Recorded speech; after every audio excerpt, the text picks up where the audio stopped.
तो इंशाअल्लाह ये जो रमजान का महीना आता है तो हम लोग अल्लाह से जुड़ेंगे कि नहीं, अब बोलिए, अल्लाह को पहचानेंगे कि नहीं? अल्लाह की अजमत देखिए आपने, कितना महान है, कितने चीजों को पैदा किया है मेरे नौजवानों। तो जुड़ेंगे ना इंशाअल्लाह। अच्छा, कितने नौजवान हैं आज जो रमजानुल मुबारक में लाजमी तौर पर रोजा छोड़ेंगे इंशाअल्लाह? हाथ उठाएं जरा। नहीं, इसका मतलब है कि समझ रहे हैं, है ना, समझ रहे हैं। यह है कि राजुलुन तसद्दक़ा बिसदक़तिन, एक ऐसा इंसान आप में से है, रमजानुल मुबारक का महीना आता है, सदका तो गैर रमजान में भी करना चाहिए, लेकिन रमजानुल मुबारक में अगर आप करते हैं तो और अच्छा है, लेकिन आप जब भी करें, रमजान में करें, रमजान के बाद करें, फर्क कुछ नहीं पड़ता, कर रहे हैं अल्लाह के लिए। राजुलुन तसद्दक़ा बिसदक़तिन फ़अख़फ़ाहा, इंसान ने सदका किया, किसी को खैरात किया, दान पुण्य किया, किसी को पैसा दिया, फ़अख़फ़ाहा, छुपाया, किसी को बताया नहीं, दोस्तों को जगाया नहीं, किसी को सुनाया नहीं, फिर कितना किया, हत्ता ला तालमा शिमालुहु मा तुनफिकु यमीनुहु, बायां हाथ को भी नहीं मालूम कि दाहिने हाथ ने किसको कितना दिया, कब दिया। अगर इतना कोई इंसान करता है कि मुट्ठी बंद करके किसी को सपोर्ट कर देता है और बाएं हाथ को भी खबर नहीं होती, कहने का मतलब यह है कि किसी को भी नहीं बताता, सिर्फ अल्लाह के लिए अगर वो करता है तो क़यामत का दिन होगा और सूरज सर के ऊपर होगा, इंसान पसीने में शराबोर होगा, तो रब का अर्श उसको तलाशेगा, ढूंढ करके लाएगा कि नहीं तुम यारो। और आखिरी चीज और मेरी तकरीर का आखिरी हिस्सा वो ये है, वराजुलुन ज़करल्लाह, मैंने अल्लाह के जिक्र से बात शुरू की थी और उसकी वजह से मैंने ये लंबी हदीस पढ़ी, चूंकि यहाँ पर भी वही जिक्र है। वो जिक्र यह है कि राजुलुन ज़करल्लाह, एक ऐसा इंसान आप में से जो अल्लाह को याद करता है, अल्लाह का जिक्र करता है, अल्लाह को नहीं भूलता है। ज़करल्लाह खालियन, ऐसा इंसान वो अल्लाह को याद करता है जब कोई नहीं होता, मुसीबत होती है तो अल्लाह को याद करता है, खुशी होती है तो अल्लाह को याद करता है, दिन के उजाले में अल्लाह को याद करता है, रात की तन्हाई में अल्लाह को याद करता है, नदी के किनारे में बैठ के अल्लाह को याद करता है, गाहक को सौदा दे दिया, दुकान की कुर्सी में बैठ के अल्लाह को याद करता है, घर के अंदर अल्लाह को याद करता है, घर से बाहर अल्लाह को याद करता है, अगर मार्केट में है तो अल्लाह को याद करता है, सवारी में बैठा है तो अल्लाह को याद करता है। फफाज़त ऐनाहु, कभी कभी इंसान तन्हाई में होता है, तसव्वुर करता है, या अल्लाह तू इतना बड़ा है, ये पूरी कायनात का तू खालिक है, ये तमाम सितारों का, सूरज का, स्टार्स का, गैलेक्सी का, मिल्की वे का, पूरी दुनिया का तू मालिक है, तू खालिक है, फिर भी तू मुझे पहचानता है, फिर भी तू मुझसे मोहब्बत करता है। या अल्लाह मैं तुझसे भागकर कहाँ जाऊंगा, या अल्लाह जाने या अनजाने में मुझसे अगर कोई गलती हुई है, या अल्लाह मैं अपने दामन को फैलाता हूँ, मेरा दामन दागदार है, या अल्लाह मेरा यह कल्ब गुनाहों से सिया हो चुका है, या अल्लाह तेरी रहमत की कोई कमी नहीं, या अल्लाह तू माफ फरमा, या अल्लाह तू माफ फरमा। अगर ये बंदा रात की तन्हाई में या अकेले में कभी भी अगर अल्लाह तबारक व तआला को ऐसा याद करता है तो कल क़यामत का दिन होगा, सर पे सूरज होगा, सब लोग नफ्सी नफ्सी के आलम में होंगे, माँ बेटी से भागेगी, बेटी माँ से भागेगी, बाप बेटा से भागेगा, बेटा बाप से भागेगा, अलखिल्लाउ यौमइज़िन बाज़ुहुम बाज़ा, दोस्त भी दोस्त से भागेंगे, कोई किसी का पुरसाने हाल न होगा। वहां पर रब का अर्श कहेगा, है अल्लाह को याद करने वाले, अल्लाह का अर्श उसका साया तुमको तलाश रहा है, तू कहां भटक रहा है, आजा, मग़फ़िरत और रहमत तुमको तलाश कर रही है। जब तक हम किसी इंसान की हैसियत को नहीं जानेंगे तब तक हम उसका हक अदा नहीं कर सकते।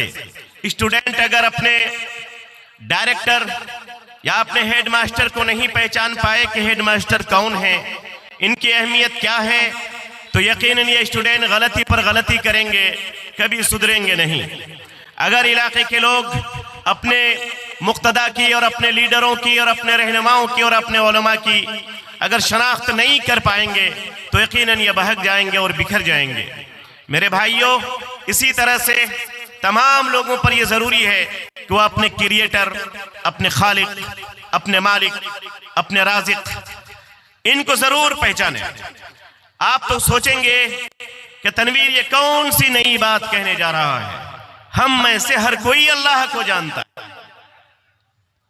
लेकिन नहीं मेरे प्यारे भाइयों, यकीनन आप जानते हैं, मैं सिर्फ यादा करूंगा कि जो आप जानते हैं वो भूल तो नहीं गए।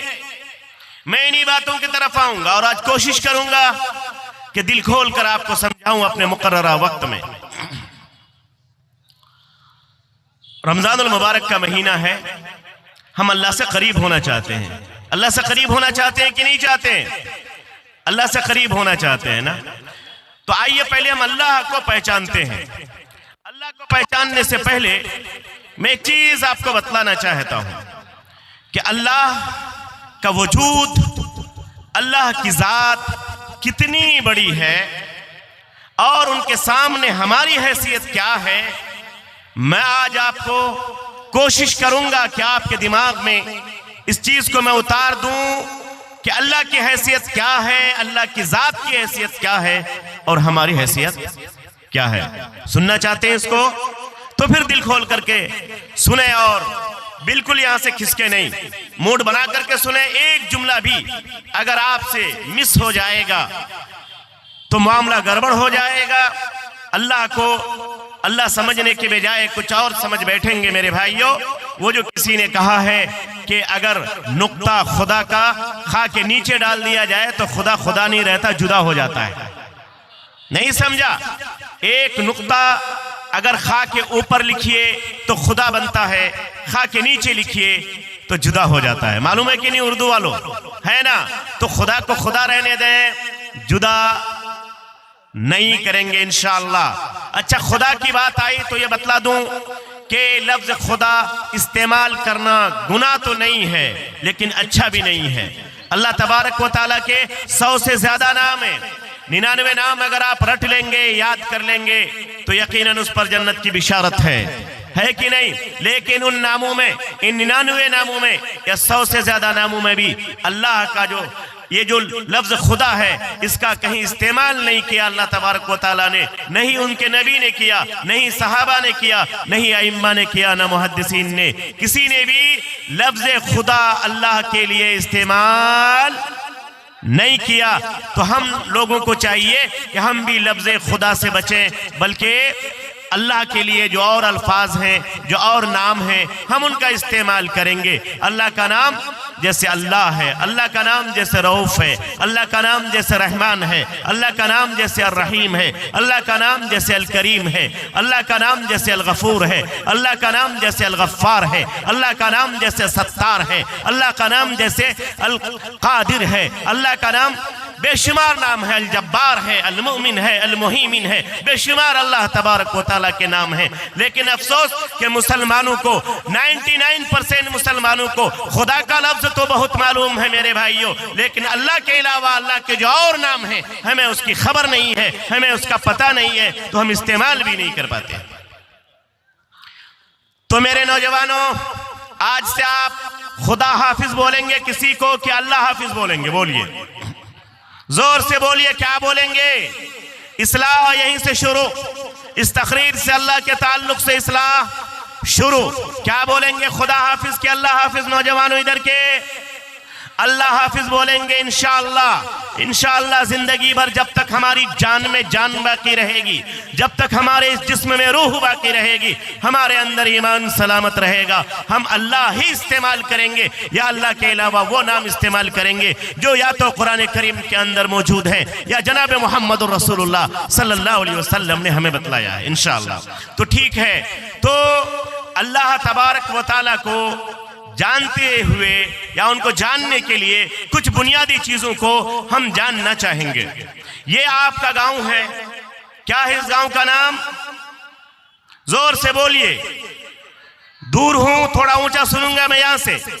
3 खंबा नाम है आपके इस गांव का। इसका रकबा कितना है?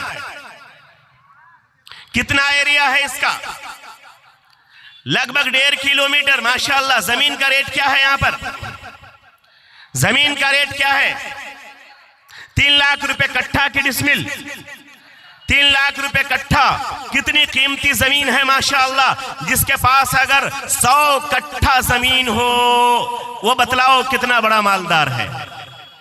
कितना बड़ा इंसान समझा जाएगा कि 3 खंबा जहां पर 3 लाख रुपए कट्ठा है, फला इंसान ऐसा है कि उसके पास 100 कट्ठा जमीन है, यकीनन वह इंसान मालदार समझा जाएगा कि नहीं, बड़ा इंसान समझा जाएगा कि नहीं, है ना। अच्छा, अगर किसी के पास मुकम्मल ये 3 खंबा ही एक इंसान के पास हो, 1.5 किलोमीटर की पूरी जमीन का मालिक एक इंसान हो, और उस एक कट्ठे की कीमत अगर 3 लाख रुपए हो और 1.5 किलोमीटर तक मुकम्मल एक ही इंसान की मिल्कियत में हो, तो मेरे भाई ये बतलाओ आप कि वह इंसान कितना बड़ा मालदार होगा। आजकल तो एमपी के पास भी इतना नहीं होता है, एमएलसी के पास भी नहीं होता है क्या? अगर हो तो बतलाओ। नहीं होता है। पहले महाराजा राजा रहे होंगे, नवाब रहे होंगे, कि बड़ा बड़ा इलाका उनका होता था, जागीरदारें उनकी होती थी, लेकिन आज नहीं है कोई ऐसा मेरे भाइयों। तो अगर किसी के पास इतनी मिल्कियत होगी तो माशाअल्लाह दूर ही से लोग कहेंगे फलां साहिब 1.5 किलोमीटर तक की सारी जमीन एक ही इंसान की है। वो एमएलए भी उनके दरवाजे पे आएंगे, एमपी भी आएंगे, एमएलए भी आएंगे, डीएम भी आएंगे, और सीएम भी कभी कभी आ जाएंगे, एसपी भी आएंगे, कलेक्टर भी आएंगे।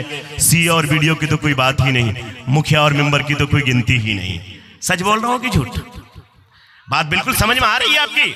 अच्छा, ये जो आपका 3 खंबा है अररिया डिस्ट्रिक्ट के अंदर आता है कि सुपौल? अररिया के अंदर आता है। अच्छा, ये बतलाइए कि अररिया मुकम्मल डिस्ट्रिक्ट के मुकाबले में इस 3 खंबा की जो 1.5 किलोमीटर पर फैला हुआ इतना मजबूत गांव है, कीमती गांव है, पूरे डिस्ट्रिक्ट के मुकाबले में 3 खंबा की क्या हैसियत है? मेरे नौजवानों बतलाओ, जवाब दो मुझे आप। कम हैसियत हो गई ना। यानी अगर किसी के पास सिर्फ 1.5 किलोमीटर की सरजमीन हो और इसके मुकाबले में किसी के पास मुकम्मल अररिया डिस्ट्रिक्ट की जमीन हो, ज्यादा मालदार कौन होगा मेरे भाइयों बतलाओ आप। यकीनन डिस्ट्रिक्ट जिसके पास है, वो जिसका मालिक होगा वो बहुत बड़ा इंसान होगा। आज तो कोई तस्वुर भी नहीं कर सकता है कि अररिया डिस्ट्रिक्ट के बराबर की जमीन किसी एक इंसान के पास हो। अच्छा, डिस्ट्रिक्ट के मुकाबले में इस गांव की हैसियत बहुत कम हो गई ना, कम हो गई। अच्छा, अररिया डिस्ट्रिक्ट को तस्वुर कीजिए आप। अररिया डिस्ट्रिक्ट को अगर बिहार लेवल पर लेके आया जाए, जहां पर इतने डिस्ट्रिक्ट हैं, जिला हैं, इस पूरे बिहार स्टेट के मुकाबले में आपके अररिया की क्या कीमत है, जरा आप मुझे बतलाएं। बहुत कम हो गई। और अररिया के मुकाबले में मुकम्मल स्टेट की हैसियत बहुत ज्यादा हो गई। मेरे नौजवानों, थोड़ा जल्दी जल्दी, अब बिहार के मुकाबले में ये जो आपका पूरा हिंदुस्तान है, तो हिंदुस्तान की कीमत कितनी ज्यादा है, और पूरे हिंदुस्तान के मुकाबले में ये जो आपका स्टेट बिहार है, इसकी हैसियत कितनी रह जाती है? बहुत कम, बहुत कम ना। और इसके मुकाबले में इंडिया की हैसियत बहुत ज्यादा। अच्छा, कॉन्टिनेंटल्स कितने हैं? पढ़े लिखे लोग जरा जुड़ जाएं हमसे। आप बहुत इंपॉर्टेंट बात बताने जा रहा हूं आज। कितने मुल्क हैं पता नहीं आप लोगों को? कितने बर्रे आजम है? महादेश कितने? जोर से बोलिए, 6 या 7? पढ़े लिखे स्टूडेंट बतलाओ, जुड़ो मुझसे। आज तुम्हारे मिजाज के मुताबिक तकरीर करने जा रहा हूं मैं आज। बोलिए कितने? 7 हैं। नाम नहीं पूछूंगा, कम से कम एशिया को तो जानते हैं आप लोग, अफ्रीका को तो जानते हैं आप लोग, अमेरिका को तो जानते हैं आप लोग, यूरोप को तो जानते हैं आप लोग, ऑस्ट्रेलिया को तो जानते हैं आप लोग। जानते कि नहीं जानते? जानते हैं ना। अच्छा, ये जो एशिया है सबसे बड़ा बर्रे आजम है, जिसमें सऊदीया भी है, पाकिस्तान भी है, अफगानिस्तान भी है, हिंदुस्तान भी है, चाइना भी है, जापान भी है, बर्मा भी है, और आपका नेपाल भी है, श्रीलंका भी है, लक्षद्वीप भी है, बेशुमार ममालिक हैं। ये जो तमाम ममालिक को जोड़ करके एक जो बर्रे आजम बनता है, उस पूरे बर्रे आजम के मुकाबले में आपके हिंदुस्तान की क्या हैसियत है? बहुत कम ना, बहुत कम। अच्छा, पूरी दुनिया में ये जो 7 बर्रे आजम फैले हुए हैं मेरे भाइयों, दुनिया कितनी बड़ी है। 3 खंबा के बहुत सारे लोग पूरा बिहार भी नहीं घूमे होंगे, और बहुत सारे लोग पूरा हिंदुस्तान भी नहीं घूमे होंगे। घूमे होंगे क्या? नहीं। कोई अगर पूरा हिंदुस्तान घूम ले तो माशाअल्लाह 3 खंबा के मुखिया जी ईसा साहब ने पूरा हिंदुस्तान का सैर कर लिया, बड़ा महान इंसान है, होता है कि नहीं? पूरा इंडिया घूमा है। कोई अगर पूरे बर्रे आजम को घूम जाए तो उसने सऊदीया भी देखा हो, उसने दुबई भी देखा हो, कतर भी देखा हो, ओमान भी देखा हो, और उसी तरह से आपका श्रीलंका, पाकिस्तान, अफगानिस्तान, नेपाल, बर्मा, चाइना, ये सारे मुल्कों को अगर वो देख चुका हो, चल चुका हो और हर जगह पहुंच चुका हो, आप तसव्वुर कीजिए कि अपनी जिंदगी में कितने मुल्कों का सफर किया होगा, कितनी बड़ी दुनिया वो देख चुका होगा। मेरे भाइयों, बात आई समझ में? इतनी बात अगर समझ में आ जाती है तो अगली बात यह है कि ये जो 7 बर्रे आजम हैं, कोई अगर इन 7 बर्रे आजम तक पहुंच जाए, वो यूरोप भी जाए, वो अमेरिका भी जाए, वो ऑस्ट्रेलिया भी जाए, वो सारे ममालिक तक पहुंच जाए, तो जरा तसव्वुर कीजिए कि पूरी दुनिया के तमाम ममालिक तक पहुंच जाना किसी एक इंसान के बस में है क्या? नहीं है ना। तो ये जो 3 लाख रुपए कट्ठा की जमीन खरीदने वाले और यहां पर जो 1.5 किलोमीटर तक की जमीन है, जिसको आप सबसे बड़ा मालदार कह रहे थे कि किसी के पास अगर 100 कट्ठा जमीन है तो अपने वक्त का सबसे बड़ा मालदार है। अब जरा इस पूरी दुनिया के मुकाबले में सोचो जरा कि उस पूरी दुनिया के मुकाबले में ये 100 कट्ठा जमीन की हैसियत क्या है। और 100 कट्ठे में आप जैसे लोग, आप जैसे नौजवान, आप जैसे बुजुर्ग, जिसके पास किसी के पास 10 कट्ठा है, किसी के पास 5 कट्ठा है, किसी के पास 20 कट्ठा है, किसी के पास कम है, किसी के पास 1 कट्ठा, किसी के पास वो भी नहीं, फिर भी अगर ये इंसान इतराता है, अल्लाह को नहीं पहचानता है, तो मैं ये समझता हूं कि वाकई उसने ना अल्लाह को पहचाना है, ना अपने आप को पहचाना है, ना अल्लाह की किबरियाई को पहचाना है, ना अपने आप की बेबसी को पहचाना है। इंसान से ज्यादा कमजोर कोई नहीं, अल्लाह से ज्यादा महान कोई नहीं। इतनी बात समझ में आ गई? क्लियर? अगले स्टेप में आइए। दुनिया, सूरज जहां से निकलता है और जहां पर सूरज गुरूब होता है, कितनी लंबाई है इसकी मालूम है? किसी को मालूम है क्या? अगर है तो बतलाओ, नहीं तो मैं बतलाता हूं। तकरीबन 40,000 किलोमीटर की दूरी है, बल्कि उससे ज्यादा, बल्कि बाद नापने वालों ने 41,000 किलोमीटर की दूरी को नापा है।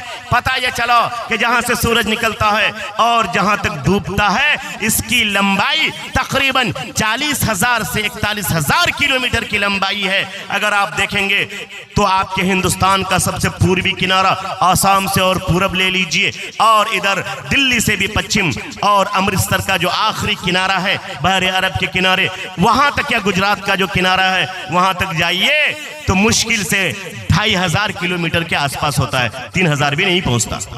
बात आई समझ में? ये पूरा हिंदुस्तान, जिसको आप में से बहुत सारे लोगों ने पूरब से पश्चिम का सफर नहीं कर पाया होगा, इसकी मसाफत कितनी है? सिर्फ लगभग 3,000, 2,500 से 3,000 के बीच की लंबाई है। और पूरी दुनिया 40,000 किलोमीटर या 41,000 किलोमीटर की दूरी पर यह दुनिया फैली हुई है, ये जमीनें फैली हुई हैं। और मेरे भाइयों, अब आपको मैं एक दूसरी दुनिया में ले जाना चाहता हूं। इस पूरे 40,000 या 41,000 किलोमीटर की दूरी को आप अपने तसव्वुर में रखें और आप एक दूसरी दुनिया में मेरे साथ आए। और यहां पर एक मैं नई चीज आपको दिखलाना चाहता हूं कि ये जो सूरज है, सूरज आपने देखा है, डेली देखते हैं, कितना छोटा सा है, आपके गेंद के बराबर छोटा सा है ना, आपकी थाली के बराबर। लेकिन आपको मालूम है कि ये सूरज इस जमीन से कितना छोटा है या कितना बड़ा है? मालूम है कुछ लोगों को? जी मालूम है ना, बहुत बड़ा है सूरज ना। उसके मुकाबले में जमीन की कोई हैसियत है क्या? कोई हैसियत नहीं है। इससे 1000 गुना बड़ा कौन है? सूरज है। सूरज के सामने ये जो 40 या 41,000 किलोमीटर की दूरी पर ये जो जमीन फैली हुई है, ये जो जमीन लंबाई में, चौड़ाई में 40,000 उत्तर दक्षिण, 40,000 पूरब पश्चिम किलोमीटर की ये जो लंबाई में ये जमीन फैली हुई है, एक सूरज के मुकाबले में इस जमीन की कोई हैसियत नहीं मेरे भाइयों। अगला स्टेप आगे चलें। ये जो आसमान में ये जो आप सूरज देखते हैं, चांद देखते हैं, अभी रात का आलम है, यहां से बाहर निकलते होंगे, शामियाना सर पे नहीं होता तो अभी देखते चारों तरफ इतने सितारे हैं जिनकी कोई गिनती नहीं कर सकता। आपने सितारे देखे हैं कि नहीं? टिमटिमाता हुआ छोटा छोटा स्टार, छोटे छोटे सितारे आसमान पर जगमगाते हैं, है कि नहीं है? है ना। क्या आप में से कुछ लोग इस बात को जानते हैं? बहुत ही इल्मी तकरीर आज आपको मैं समझाना चाहता हूं मेरे भाई। ये जो सूरज है उन सितारों के मुकाबले में ये सूरज सबसे छोटा सूरज है, सबसे छोटा स्टार है ये सूरज। उन छोटे छोटे सितारों के मुकाबले में चूंकि हमारी नजर से बहुत दूर हैं वो सितारे, इसकी वजह से सूरज बड़ा नजर आता है और सितारे छोटे छोटे नजर आते हैं। इतनी बात क्लियर हो गई?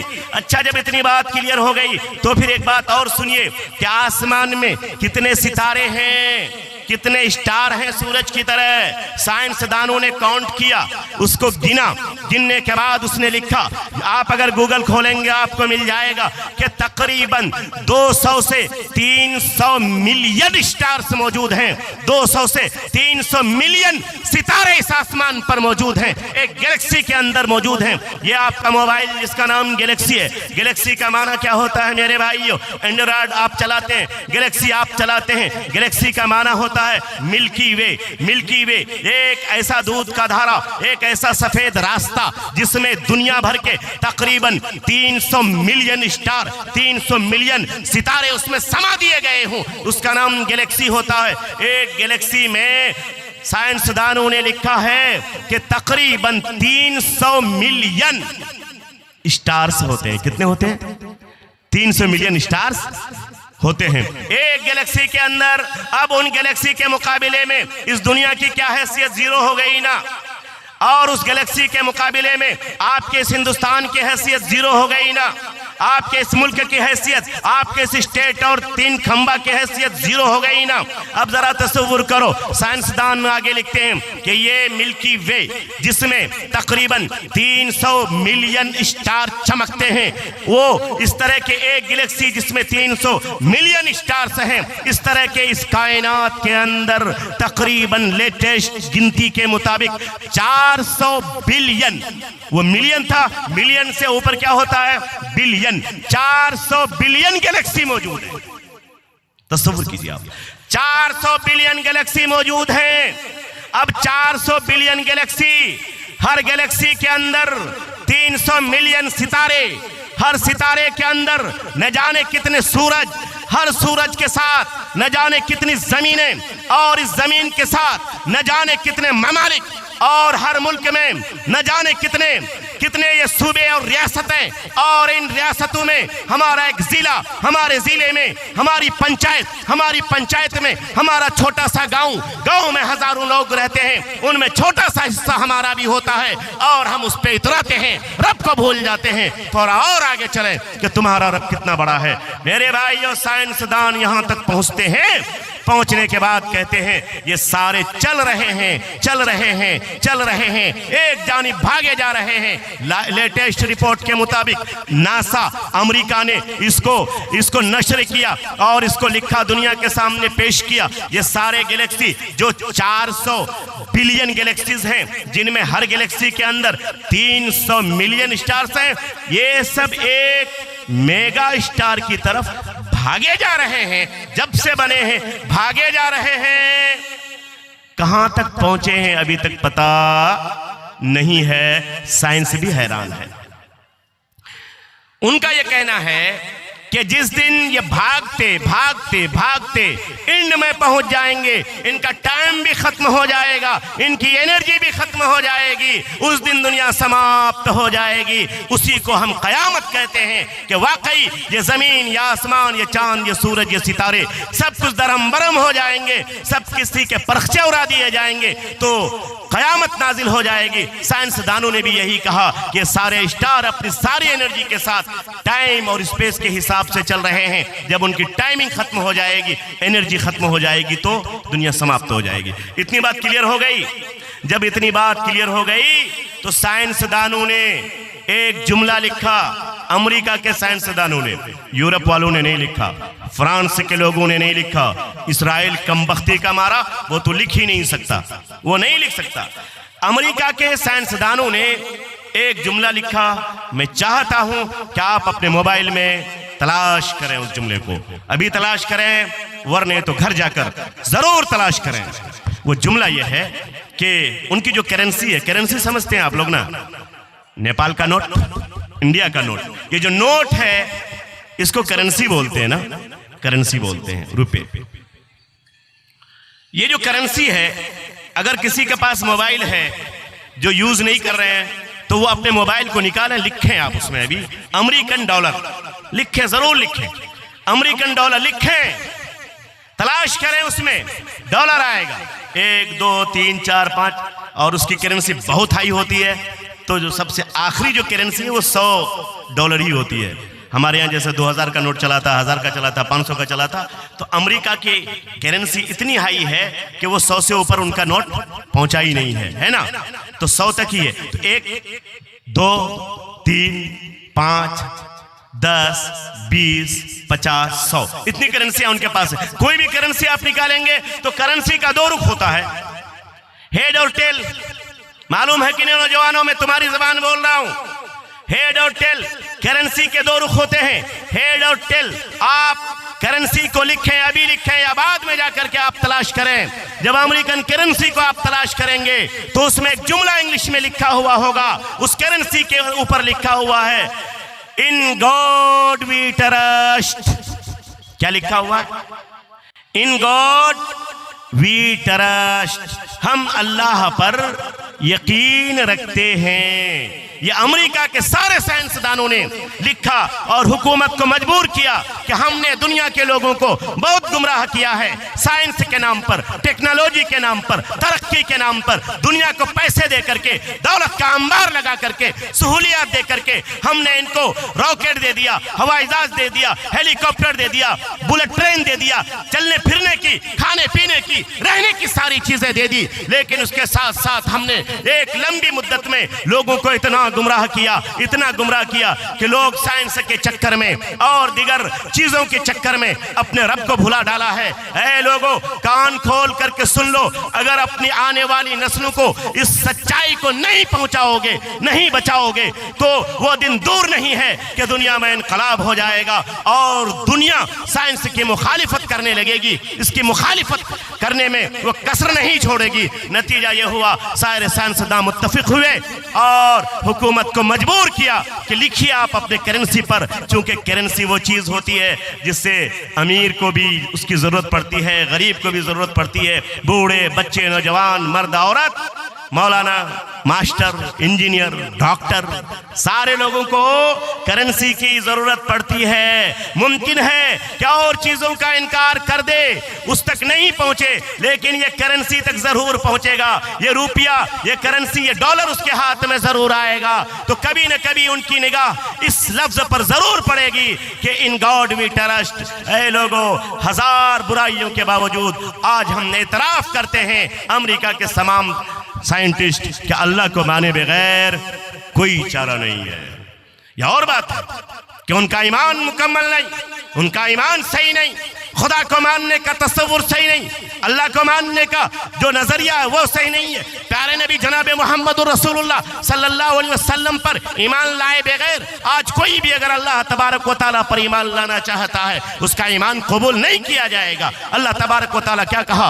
अल्लाह तबारक व तआला ने, कुन इन कुंतुम तुहिब्बुनल्लाह फत्तबिऊनी युहब्बुकुमुल्लाह। ऐ लोगों, कान खोल करके सुन लो, सिर्फ अगर अल्लाह पर ईमान लाते हो ये तुम्हारे लिए काफी नहीं है, बल्कि अल्लाह के साथ साथ फत्तबिऊनी युहब्बुकुमुल्लाह, मोहम्मद सल्लल्लाहु अलैहि वसल्लम से अल्लाह ने कहा तमाम लोगों से कह दीजिए कि अल्लाह पर ईमान लाने के साथ साथ जरूरी है कि मेरे ऊपर भी ईमान लाओ।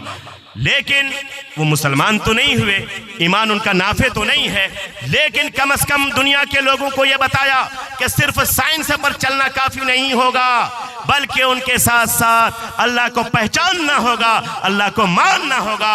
मेरे भाइयों, दुनिया की चरक बरक के पीछे भागने वालों और दुनिया की चमक दमक में गुम हो जाने वालों नौजवानों, जरा हमको अपने दिल पर हाथ रख करके ये बतलाओ कि अमेरिका के साइंसदान भी तो अल्लाह को जाने और उसको माने, और उसको माने बगैर उसके पास कोई चारा ना हो। लेकिन हमारे नौजवान जो अल्लाह पर ईमान लाते हैं, जो नबी पर ईमान लाते हैं, जो कुरान पर ईमान लाते हैं, जो सहाबा को मानते हैं, जो दीन को मानते हैं, जो आखिरत को मानते हैं, जो मरने को मानते हैं, जो जन्नत और जहन्नम को मानते हैं, फिर क्या सबब है कि अल्लाह की अजमत को हम नहीं पहचानते?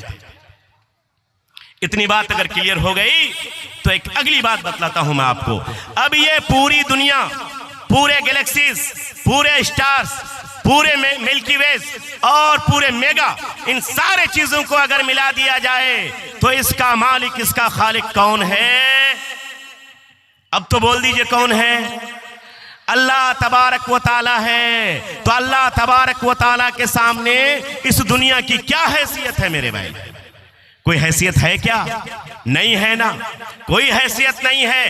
फिर जब अल्लाह तबारक व ताला के सामने इस पूरे दुनिया की कोई हैसियत नहीं है तो एक बेला और तीन खंबा की क्या हैसियत होगी? तीन खंबा में रहने वाले किसी एक इंसान की हैसियत क्या होगी? फिर क्या गुरूर हमको जेब देता है? हम अगर तकब्बुर करें तो हमको अच्छा लगेगा क्या? हम अगर अल्लाह को नहीं माने तो अच्छा लगेगा क्या? अरे वो बहुत महान है जिसने इन सारी चीजों को पैदा किया और इन सारी चीजों से मावरा उसका अर्श है, उसकी कुर्सी है, उस पर अल्लाह मुस्तवी है। सारी चीजें उनकी नजर के सामने, कोई चीज उससे बेखबर नहीं।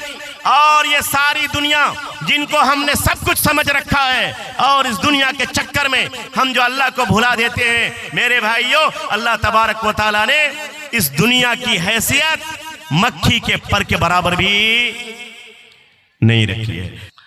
अब एक संजीदा गुफ्तगू की तरफ आता हूं। यह आम मुसलमानों का हाल है कि रमजानुल मुबारक का महीना आते ही हम अपने दिल की सफाई करते हैं, है ना? करते हैं ना?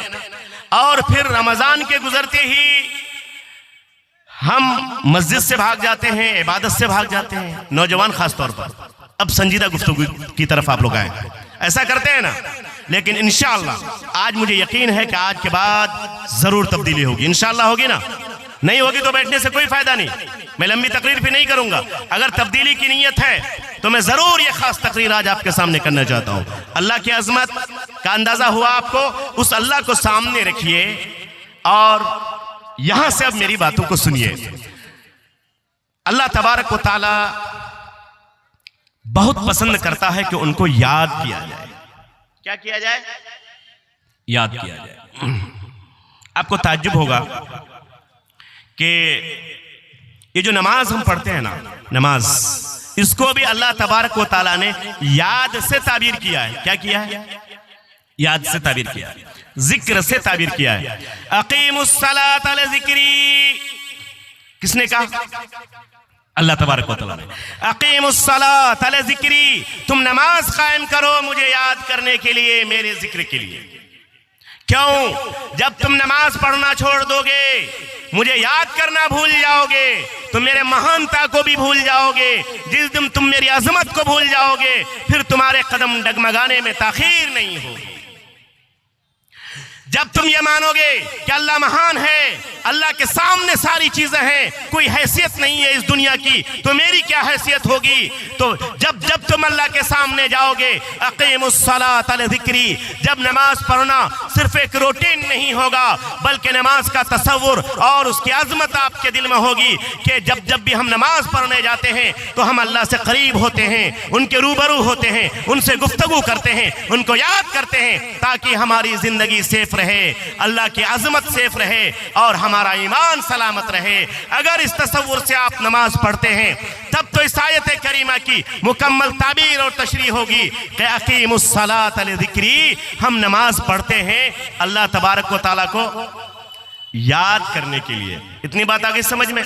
अच्छा, अगर हम अल्लाह को याद करेंगे तो क्या होगा? सवाल पैदा होता है ना भाई, अगर हम अल्लाह को याद करेंगे तो क्या होगा? रमजानुल मुबारक का महीना आया है, हर इंसान चाहता है कि पहले 11 महीने में हमसे गलतियां हुई है, रमजानुल मुबारक के महीने में गलतियां ना हो। इंसान चाहेगा कि नहीं?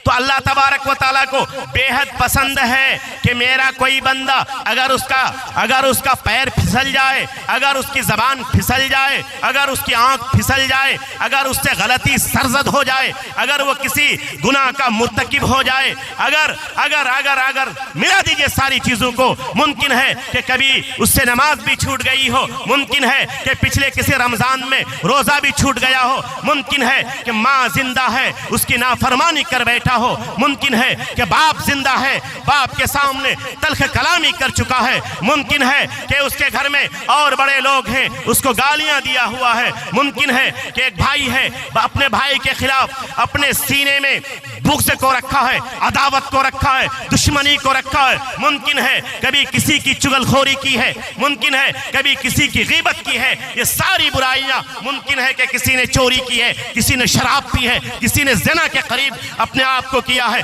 मुमकिन है कि बहुत सारे गुनाह किए होंगे, लेकिन मेरे भाइयों परवरदिगार आलम कहता है कि खैरुल खत्ताईन अत्तवाबून, मेरे वो बंदे जो गुनाह करने के बावजूद, बल्कि प्यारे नबी फरमाते हैं कि एक मोमिन बंदा समंदर के झाग के बराबर भी, समंदर के झाग के बराबर भी अगर गुनाह करके मेरे पास आता है, नादिम होता है, शर्मिंदा होता है, तौबा करता है, अपने दिल में इरादा करता है कि ए अल्लाह पिछले अय्याम में, पिछली उम्र में मुझसे जो गुनाह हुए, मुझसे जो गलतियां हुई, ए अल्लाह मैं आइंदा नहीं करूंगा, मैं सच्चे दिल से तौबा करता हूं, सच्चे दिल से एतराफ करता हूं कि आइंदा अब मुझसे वो गलती नहीं होगी। ए परवरदिगारा तू मुझे माफ करना, अगर तू माफ नहीं करेगा तेरा ये छोटा सा बंदा कहां जाएगा, फिर तुम्हारी आंखें बाद में नम होंगी, अर्श पहले हिलेगा, अल्लाह ताला तुम्हारे गुनाहों को धुल करके रखेगा और फिर अत्तौबतो तहदीमु मा काना क़ब्लुहा, फिर वो जो तौबा कर लेता है अल्लाह तबारक व तआला उस तौबा की बरकत से इंसान के सारे गुनाहों को धो देता है, फिर वो ऐसे ही हो जाता है गोया वो आज ही अपनी माँ के पेट से पैदा हुआ है। मेरे भाइयों ये अगर जज्बा होगा तो यकीनन अल्लाह तबारक व तआला उसके गुनाहों को माफ कर देगा। अल्लाह तबारक व तआला कुरान करीम के अंदर फरमाता है वक़ुल तुस्तग़फ़िरू रब्बकुम इन्नहु काना गफ़्फ़ारा, ऐ लोगो तुमसे गुनाह हो गया होगा, गलती हो गई होगी, अनजाने में या जाने में तुमने अपने बाप की नाफरमानी की होगी, अपनी माँ की नाफरमानी की होगी, किसी का हिस्सा तुमने खाया होगा, कभी चोरी की होगी, कभी बदनजरी हो गई होगी, कभी किसी को सताया होगा, कभी किसी को गाली दी होगी, कभी चुपके में, कभी दिन के उजाले में, कभी रात की तन्हाई में, यकीनन गलतियां हो गई होंगी। इन्नहु काना गफ़्फ़ारा, तुम्हारा रब बहुत ज्यादा माफ करने वाला है, वो तुमको माफ कर देगा। फ़क़ुल तुस्तग़फ़िरू, माफी मांगो अपने परवरदिगार से, इन्नहु काना गफ़्फ़ारा, वो बहुत बड़ा मेहरबान है, वो बहुत ज्यादा रहम करने वाला है, वो अपने बंदों से गुनाह करके आता है, वो अपने बंदे से जब गुनाह करके वो बंदा आता है अपने रब के पास लौटता है, शर्मिंदा होता है, आइंदा न करने का अज़्म करता है, अल्लाह उसको उसके सारे गुनाहों को खत्म कर देता है और बहुत ज्यादा खत्म करता है और फिर उसको अपने दामन में, अपने रहमत के दामन में समेट लेता है। उतना ही नहीं, जो ऐसा करेगा मेरे भाइयों उसके लिए अल्लाह तबारक व तआला ने आखिरत में मग़फ़िरत रखी है और इस दुनिया में कई नक़द इनाम रखे हैं। नक़द इनाम में से ये है कि युरसिलिस समा अलैकुम मिदरारा, युरसिलिस समा अलैकुम मिदरारा, तुम्हारे पास कभी ऐसा हुआ है कि कहत साली आ जाती है, बालू है खेत में, बारिश नहीं होती, और कभी बारिश होती है, इंतजार करते हैं किसान खेत धान लगाने के लिए, इंतजार करते हैं, बरसात का मौसम है, बारिश नहीं होती, इंसान परेशान हो जाता है और फिर अचानक कभी बारिश इस कदर हो जाती है, इस कदर हो जाती है कि वो पानी वबाले जान बन जाता, मेर टूट जाते हैं, आल टूट जाते हैं, खेत में वो पानी किसी काम का नहीं रहता, या तो पानी होता ही नहीं है या होता है तो वबाले जान बन जाता है। अल्लाह तबारक व तआला फरमाता है वह गुनहगार बंदा जो मेरे पास आएगा और खुले दिल के साथ तौबा करेगा, आइंदा न करने का अज़्म करेगा, गुनाह न करने का अज़्म करेगा, अपने माँ बाप की इज्जत करेगा, माँ बाप की फरमाबरदारी करेगा, छोटों पर शफ़क़त करेगा, वक्त पर नमाज पढ़ेगा, रमज़ान का महीना आए तो रोज़ा रखेगा, कभी झूठ नहीं बोलेगा,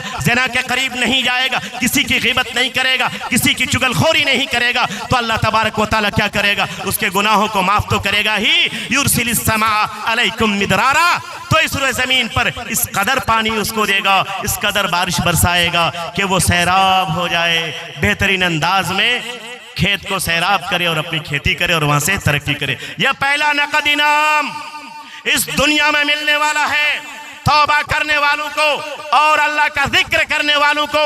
युरसिलिस समा अलैकुम मिदरारा, और उसके आगे वयुमदिदकुम फी अमवालिन व बनीन वयजअल लकुम अनहारा।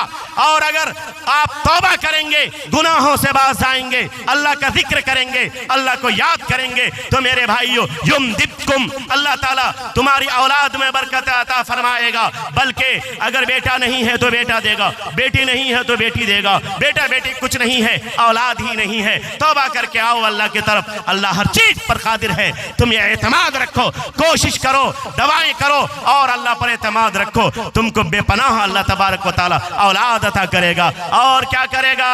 और वह यजअल लकुम अनहारा, यजअल लकुम अनहारा, और तुम्हारे पास जन्नत भी देगा और नहरें भी देगा। नहर, शहद की नहर, और इस दुनिया में जो देगा पानी की नहर है जिससे आप सैराब हो सकेंगे, पी सकेंगे मेरे भाई। ये सारी चीज़ अल्लाह तबारक व तआला आपको देगा।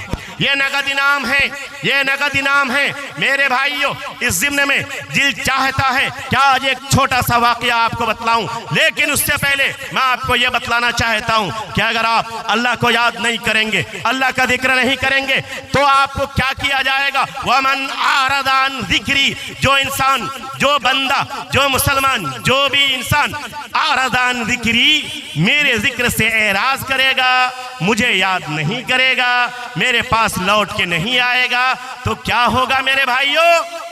वमन आरदा अन ज़िक्री फ़इन्न लहू मईशतन ज़न्का वनहशुरुहु यौमल क़ियामत आमा। ऐ नौजवानों, कान खोल करके सुनो, और ऐ मुसलमानों, भूले भटके मुसलमानों, अल्लाह से दूर भागने वाले लोगों, कान खोल करके सुनो। वमन आरदा अन ज़िक्री फ़इन्न लहू मईशतन ज़न्का।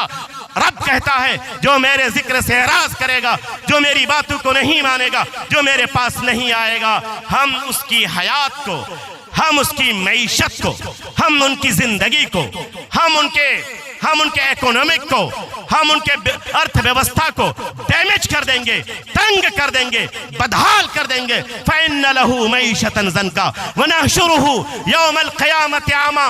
दुनिया में उनकी जिंदगी तंग कर देंगे और आखिरत में हम उसको अंधा उठाएंगे, अंधा उठाएंगे, अंधा उठाएंगे। मेरे भाइयों, उतना ही नहीं, एक और इनाम है। अगर आप अल्लाह को याद करेंगे तो एक और इनाम है, और वह इनाम वो बहुत मारूफ हदीस में है। आप तमाम लोगों को मालूम है कि क़यामत का दिन होगा, कोई साया नहीं होगा सर पर, लेकिन 7 लोग ऐसे होंगे, सबातुन युदिल्लुहुमुल्लाहु फी दिल्लिही यौम ला दिल्ला इल्ला दिल्लुहु, इमामुन आदिलुन। क़यामत का दिन होगा, कोई साया ना होगा, लेकिन अर्श का साया होगा। तो वहां पर 7 लोगों को अर्श का साया मिलेगा। उनमें से पहला कौन है? बोलो, जल्दी जल्दी बोलो, मेरी तकरीर खत्म होने वाली है। पहला बोलो, इमामुन आदिलुन। इमाम आदिल जो होगा उसको क्या मिलेगा मेरे नौजवानों? अर्श का साया मिलेगा, जहां तमाम लोग नफसी नफसी के आलम में होंगे, जहां इंसान अपने पसीने में डूब रहा होगा, वहां पर अगर साया मिल जाए कितनी बड़ी बात होगी, होगी कि नहीं? आप चाहते हैं कि नहीं? स्टेप बाय स्टेप ये 7 तरह के लोग होंगे, उनमें से कोई आप हो जाओ, मेरी तकरीर कामयाब हो जाएगी। पहला वो इमामुन आदिलुन, कि वो हाकिम, वो बादशाह जो अदल के साथ फैसला करने वाला होगा। अदल के साथ फैसला करने का मतलब ये है कि अगर दूसरे का बेटा जुर्म करता है तो उसको भारी सजा देता है, लेकिन जब अपना बेटा जुर्म करता है तो उसको छुपा ले जाता है। ये इमाम आदिल नहीं है। इमाम आदिल कौन है?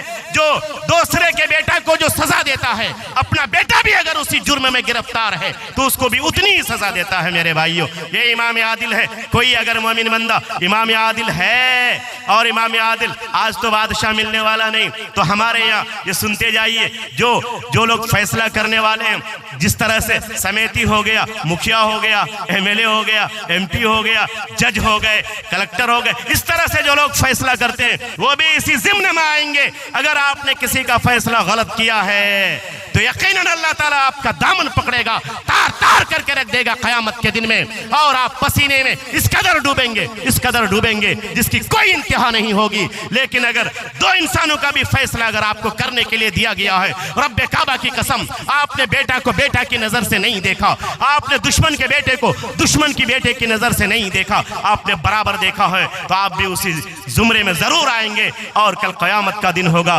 अर्श का साया आपको पुकारेगा। और तीन खंबा के रहने वाले मुखिया, तुमने अपनी जिंदगी में इंसाफ करने में तुमने ईमानदारी से काम किया है, आओ रब का अर्श तुम्हें पुकार रहा है, ठंडे में आ जाओ। बोलो आज से हम ये करेंगे कि नहीं? अदल और इंसाफ और जजमेंट में ईमानदारी से काम करेंगे कि नहीं? इंशाअल्लाह करेंगे। तो ये पहला हो गया। दूसरा क्या है? रजुलुन क़ल्बुहु मुअल्लकुन फिल मसाजिद। दूसरा इंसान वो है कि जिसका दिल लटका हुआ है मस्जिद में। ज़ोहर पढ़ के आया, या अल्लाह कब असर की नमाज होगी, मुझे जल्दी जाना है, या अल्लाह कब असर की नमाज होगी। कहने का मतलब यह है कि वो अपने कारोबार में है, दुकान में बैठा हुआ है, मोबाइल की दुकान बेच रहा है, लेकिन कान खड़ा है, कब अल्लाह अकबर की आवाज़ आती है दौड़ करके चला जाता है। कारोबार में है, गाड़ी चला रहा है, टेम्पो चला रहा है, रिक्शा चला रहा है मेरे भाई, लेकिन अगर उसका दिल क़ल्बुहु मुअल्लकुन फिल मसाजिद, अगर उसका दिल अपने रब के साथ मस्जिद से जुड़ा हुआ है, अजान का इंतजार कर रहा है, अजान होगी दौड़ के मस्जिद चला जाता है, दुकान बंद कर देता है, सवारी रोक देता है। जब वो दुनिया में इतनी करेगा, रब उसको नहीं भूलने वाला। क़यामत का दिन होगा, रब उसको अपने अर्श के साये में जगह देगा। और तीसरे नंबर पर, बल्कि दूसरे नंबर पर यह था, वो शाबुन नशाए, नौजवानों, जैन जी 18 से लेकर के 40 के बीच के, 35 के बीच के मेरे नौजवानों, जुड़ जाओ मेरे इस जुमले से। वो शाबुन नशा फी इबादतिल्लाहि ताला, वो नौजवान जिसकी जवानी अल्लाह की इबादत में गुजर जाए। आज बहुत सारे नौजवान हैं, दुबई में पैसा कमाते हैं, बम्बई में कमाते हैं, दिल्ली में कमाते हैं, रमजानुल मुबारक का महीना आता है, नहुसत इस कदर होती है कि रोज़ा गुजर जाता है, पूरा महीना गुजर जाता है, उसको रोज़ा रखने की तौफीक नहीं होती। मेरे नौजवानों, वह शाबुन नशा फिल्लाहि फी इबादतिल्लाहि ताला, वो नौजवान बंदा होगा, लोग उसको नौजवान समझ रहे होंगे। अल्लाह तबारक व तआला ने ऑप्शन नहीं दिया, बल्कि उनको भी यह हक दिया, सिर्फ बूढ़ों बुजुर्गों के लिए जन्नत नहीं है, वो साया नहीं है। ए नौजवानों, थोड़ा सा मेरे करीब आ जाओ, थोड़ा सा मेरे पास आ जाओ, मेरे अर्श का साया तुमको तलाश तलाश करके अपने पास लाएगा। इंशाअल्लाह ऐसा करोगे। 3 चीजें हो गई, क्या क्या हुई? इमाम आदिल हो गया, जिसका दिल मस्जिद में लटका हुआ वो हो गया। और तीसरा कौन हो गया? वो नौजवान हो गया जो अपनी जिंदगी इबादत में गुजारे। बोलो आज से नमाज छोड़ोगे क्या? बोलो, जोर से बोलिए, छोड़ेंगे क्या? बोलिए नहीं। रमजान आएगा तो रोजा रखेंगे ना इंशाअल्लाह। माँ बाप है तो उसकी खिदमत करेंगे ना इंशाअल्लाह। जो बड़े लोग हैं उनकी इज्जत करेंगे ना इंशाअल्लाह। छोटों पर शफकत करेंगे ना इंशाअल्लाह। झूठ नहीं बोलेंगे इंशाअल्लाह। इतना आप कर लो, अकीदा को मजबूत रखो, अर्श का साया आपको तलाश करेगा इंशाअल्लाह। कितनी चीजें हो गई? 3 चीजें हो गई। चौथी चीज, रजुलान तहब्बा फिल्लाह इज्तमा अलैहि व तफर्रका अलैहि। 2 दोस्त आपस में दोस्त हैं, आपस में मिलने जुलने वाले हैं, उनका इकट्ठा होना भी अल्लाह के लिए है। और जब दुश्मनी हो गई, भाई तू नमाज नहीं पढ़ता है, आज से मैं तेरे साथ नहीं, इख्तलाफ हो गया, चलो भाई दोनों मिलकर के रमजान की तैयारी करते हैं, दोनों आपस में मिले, दोस्ती कर ली अल्लाह के नाम पर। और जब जुदाई हुई, एक भाई गलत रास्ते पे चला जाता है, ये बंदा उसको रोकता है, उसका दोस्त वो नहीं मानता है, तो इज्तमा अलैहि व तफर्रका अलैहि, मिले भी तो अल्लाह के नाम पर और अलग भी हुए तो अल्लाह के नाम पर। तो ये दोनों नौजवान भी अर्श के साए में होंगे। कितनी चीजें हो गई भाई? जल्दी से बोलो, ये खत्म करके अपनी बात में खत्म करता हूं। 4 चीजें हो गई। 5वीं चीज, नौजवानों कान खोल करके सुनो, वराजुलुन दात इमरातुन जात मनसबिन व जमालिन।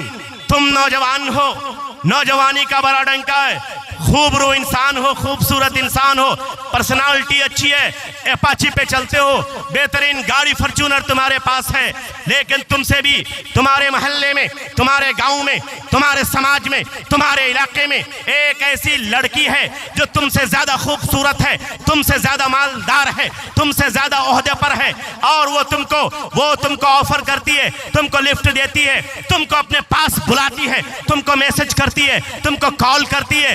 फदात इमरातुन और रजुलन दात इमरातुन, औरत ने बुलाया अपनी तरफ। जा मनसबिन जात मनसबिन व जमालिन, खूबसूरत की भी कोई इंतहा नहीं, माल और दौलत भी बहुत है। तो आपने कहा कि मैं डरता हूँ, इन्नी अखाफुल्लाह, मैं डरता हूँ। अल्लाह तबारक व तआला कहता है, जिसने मेरे खातिर इस दुनिया में इस बेहतरीन लड़की को, मालदार और खूबसूरत लड़की को ठुकरा दिया है, उसके मैसेज का जवाब नहीं दिया, उसके कॉल को रिटर्न नहीं किया और उसके साथ दोस्ती नहीं गाठी, उसके साथ दिन रात नहीं बिताए, अर्श का साया उसको तलाश करेगा। कितनी चीजें हो गई मेरे भाइयों?